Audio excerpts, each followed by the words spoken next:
उम्मीद करता हूँ आप सब खैरियत से होंगे। अल्हम्दुलिल्लाह मैं भी खैरियत से हूँ।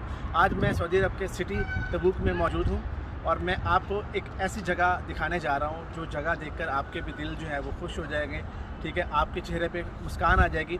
ये मेरे पीछे आप जगह देख सकते हैं, ये वो जगह है जहाँ पे आप करीम सल्लल्लाहु अलैहि वसल्लम तशरीफ़ लाए थे। ग़ज़वा तबूक की वो जगह, यहाँ पे नमाज भी अदा की थी और उन्होंने क़याम भी किया था।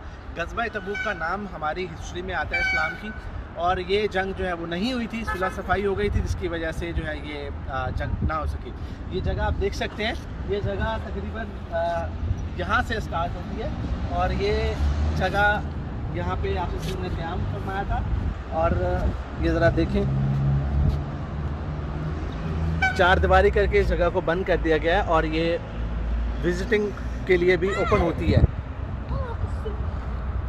और ये बिल्डिंग भी जो है